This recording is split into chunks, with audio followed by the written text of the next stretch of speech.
নিঃসন্দেহে ফুটবল বিশ্বের সবচেয়ে উত্তেজনাপূর্ণ খেলাগুলো ব্রাজিল বনাম আর্জেন্টিনা। দুই চিরপ্রতিদ্বন্দ্বী পরাশক্তির লড়াই মানেই আবেগ, উত্তেজনা আর কোটি কোটি দর্শকের চোখ এক মাঠে।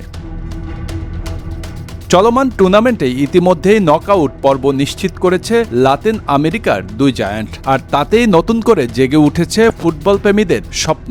আবারও কি দেখা যাবে মহারণ? আর্জেন্টিনা জে গ্রুপ থেকে এবং ব্রাজিল সি গ্রুপ থেকে রাউন্ড অফ 32 নিশ্চিত করেছে। টুর্নামেন্টের সূচি অনুযায়ী দুই দল নিজেদের পথ ধরে এগোতে পারলে ফাইনালের আগেই হতে পারে বহুল প্রতীক্ষিত সুপার ক্লাসিকো। তবে সেই স্বপ্নের ম্যাচ দেখতে হলে দুই দলকেই পেরোতে হবে একাধিক কঠিন বাধা। রাউন্ড অফ 32 শেষ 16 এবং কোয়ার্টার ফাইনাল জয়ের পর সেমিফাইনালের মুখোমুখি হতে পারে ব্রাজিল ও আর্জেন্টিনা।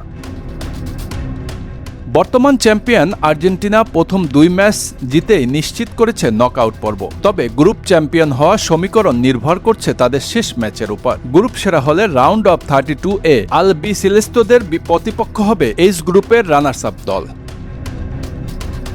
অন্যদিকে ব্রাজিল শুরু করেছিল ড্র দিয়ে, তবে এরপর হাইতি ও স্কটল্যান্ডকে বড় ব্যবধানে হারিয়ে গ্রুপ চ্যাম্পিয়ন হিসেবেই নকআউটে জায়গা করে নিয়েছে সেলেসাও। রাউন্ড অফ 32 এ তাদের প্রতিপক্ষ হতে পারে নেদারল্যান্ড, সুইডেন কিংবা জাপানের মধ্যে কোনো একটি দল।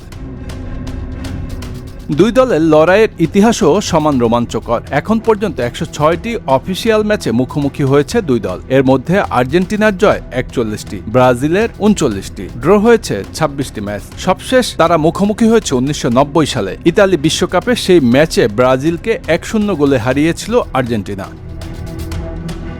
তবে সব হিসাব নিকাশ মিলে গেলে সেমিফাইনালে 36 বছর পর আবারও মুখোমুখি হতে পারে ফুটবল বিশ্বের দুই মহারথী। আর সেই ম্যাচ যে পুরো ফুটবল বিশ্বকে থমকে দেবে তা বলাই বাহুল্য। Bangla affairs, news desk.